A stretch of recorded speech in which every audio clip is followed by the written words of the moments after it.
Baik, malam hari ini tentunya menjadi malam yang paling dinantikan oleh kita semua. Dan kita akan langsung mengawali debat pada malam hari ini dengan mendengarkan visi, misi, dan juga program kerja dari masing-masing calon presiden 2024. Dan kita akan langsung mulai dengan calon presiden nomor urut 1. Kami persilakan kepada Bapak Anies Baswedan untuk maju ke atas panggung dan menyampaikan visi misinya.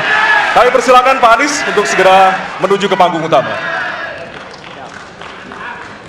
Pak Anies, waktu Bapak adalah 4 menit dimulai dari sekarang. Assalamualaikum warahmatullahi wabarakatuh. Selamat malam dan salam sejahtera untuk semuanya. Bismillahirrahmanirrahim. Negara hukum menempatkan hukum sebagai rujukan utama untuk memastikan hadir rasa keadilan, memberikan kebermanfaatan, dan memberikan kepastian kepada semua. Ini harus dipegang teguh oleh pemegang kekuasaan, baik yang di puncak dan seluruh jajaran. Tapi apa yang terjadi? Banyak aturan ditekuk sesuai dengan kepentingan yang sedang memegang kekuasaan. Apakah ini akan diteruskan? Tidak. Ini harus diubah, ini harus dikembalikan.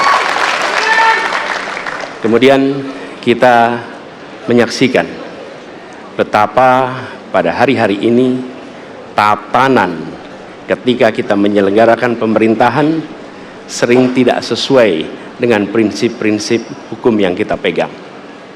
Karena itulah kami melihat perubahan ini harus kita kembalikan. Negara ini adalah negara hukum, bukan negara kekuasaan. Dalam negara hukum, kekuasaan diatur oleh hukum. Dalam negara kekuasaan, hukum diatur oleh penguasa. Dan kita tidak menginginkan itu terjadi. Pada saat ini, kalau kita lihat hukum itu harusnya tegak begini. Inilah hukum. Dalam kenyataannya, dia bengkok.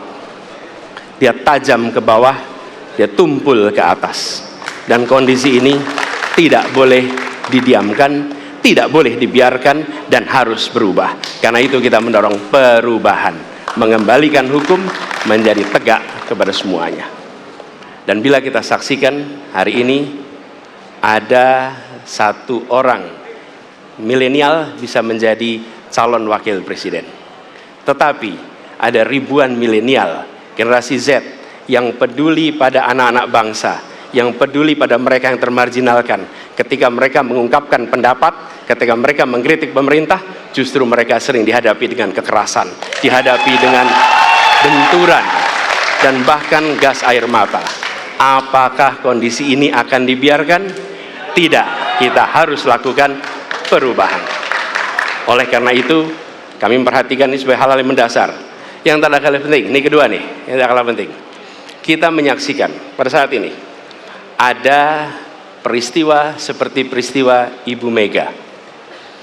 Ibu Mega Suryani Dewi, seorang ibu rumah tangga yang mengalami kekerasan rumah tangga, lapor pada negara, tidak diperhatikan, dan dia meninggal korban kekerasan. Apakah akan dibiarkan? Tidak, ini harus diubah. Dan tidak kalah penting, hadir bersama saya di sini ayahnya Harun Ar-Rasyid. Harun Ar-Rasyid adalah anak yang meninggal, pendukung Pak Prabowo di Pilpres 2019 yang menuntut keadilan pada saat itu, protes hasil pemilu. Apa yang terjadi? Dia tewas. Sampai dengan hari ini tidak ada kejelasan. Apakah ini akan dibiarkan? Tidak, ini harus diubah. Karena itu kami mendedikasikan diri hadir untuk memberikan komitmen bahwa dari puncak sampai ke bawah kami akan tegakkan hukum pada siapa saja. Kami kembalikan marwah kehidupan bernegara yang menempatkan hukum sebagai tempat yang paling tinggi.